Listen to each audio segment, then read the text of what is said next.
Halo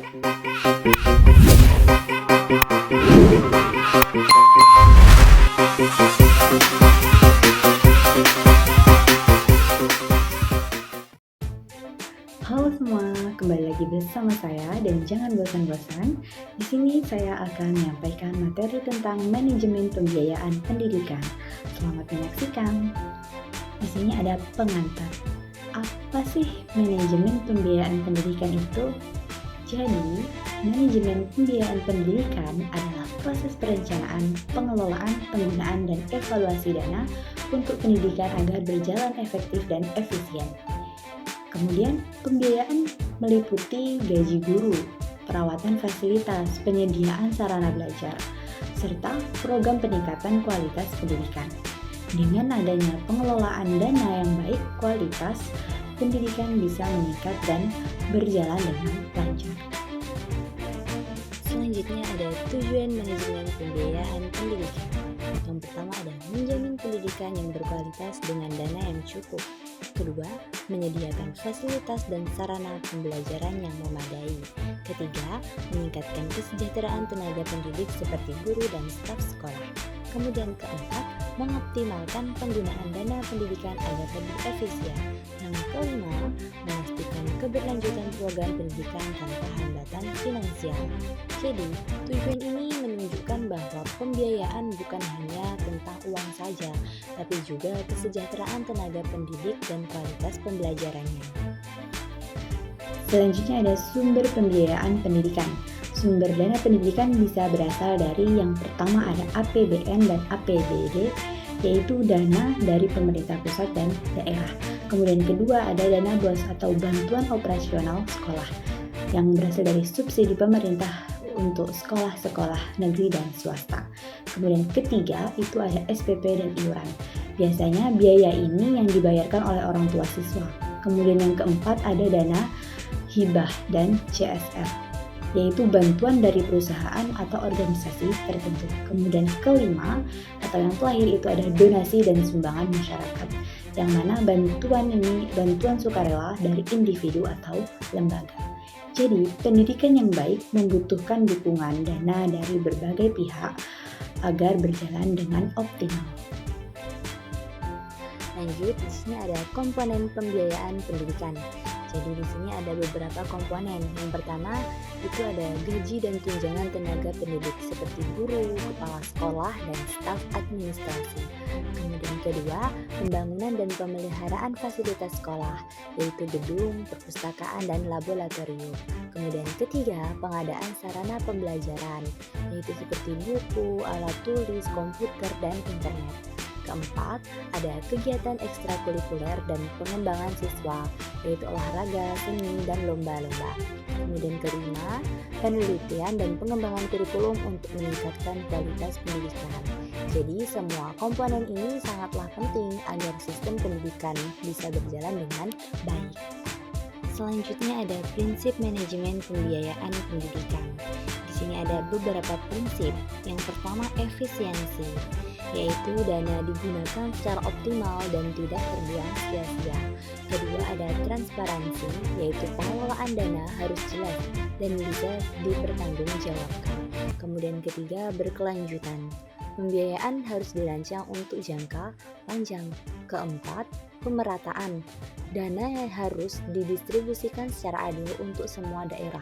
Kemudian kelima atau yang terakhir yaitu akuntabilitas, laporan keuangan harus bisa diaudit dan diperiksa oleh pihak berwenang.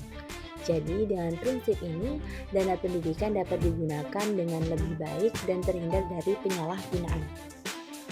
Proses manajemen pembiayaan pendidikan. Berikut ada beberapa proses. Yang pertama perencanaan, yaitu menyusun anggaran tahunan berdasarkan kebutuhan sekolah atau universitas. Kedua, penganggaran, yaitu menetapkan sumber dana dan alokasi penggunaan. Ketiga, pelaksanaan, menggunakan dana sesuai perencanaan untuk operasional pendidikan.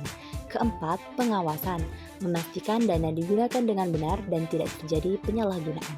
Kemudian kelima, evaluasi, menilai efektivitas penggunaan dana dan mencari cara untuk meningkatkan efisiensi. Manajemen yang baik memastikan dana pendidikan benar-benar digunakan untuk kepentingan siswa dan sekolah. Materi selanjutnya itu ada masalah dalam pembiayaan pendidikan. Yang pertama, pastinya kurangnya anggaran pendidikan di beberapa daerah, karena ini sangat berpengaruh. Kemudian kedua, adanya ketimpangan distribusi dana antara sekolah di perkotaan dan di perdesaan.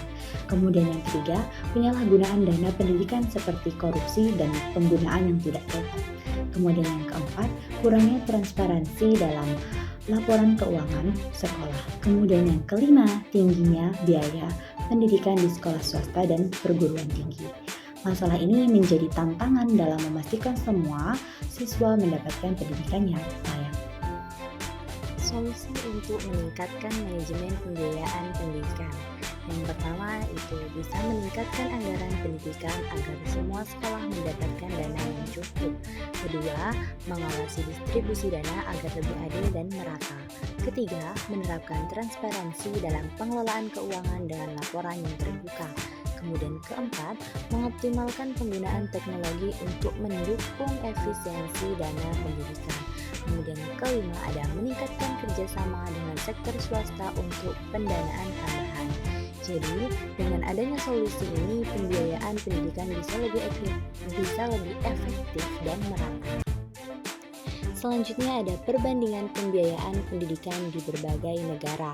Yang pertama yaitu negara Indonesia, memiliki anggaran 20% dari APBN, sumber dana dari BOS, APBD, dan SPP, fokus pada gaji guru, fasilitas sekolah, dan beasiswa. Tantangan distribusi dana belum merata. Kemudian kedua, Finlandia, yaitu anggarannya 30% dari APBN, dibiayai penuh oleh pajak, pendidikan gratis, fokus pada kesejahteraan guru dan kualitas pengajaran. Kemudian ketiga ada Amerika Serikat, anggarannya itu 17% dari APBN. Kemudian sumber dari pajak, donasi, dan SPP tinggi, fokus pada teknologi pendidikan dan universitas. Tantangannya yaitu biaya pendidikan yang tinggi. Kemudian yang keempat ada di negara Singapura, yaitu memiliki anggaran 20% dari APBN, sumber dari pajak dan CSR. Kemudian fokus pada pendidikan vokasi dan STEM, sistem ketat tapi hasilnya unggul. Jadi setiap warga negara punya strategi berbeda sesuai dengan kebutuhannya. Dan terakhir ada kesimpulan. Jadi, manajemen pembiayaan pendidikan sangat penting untuk memastikan pendidikan berkualitas dan merata. Sumber dana berasal dari pemerintah, masyarakat, dan sektor swasta. Prinsip efisiensi, transparansi, dan akuntabilitas harus diterapkan dalam penggunaan dana.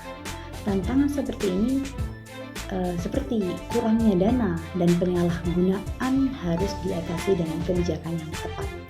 Jadi, jika pembiayaan dikelola dengan baik, maka sistem pendidikan akan semakin maju dan berkualitas.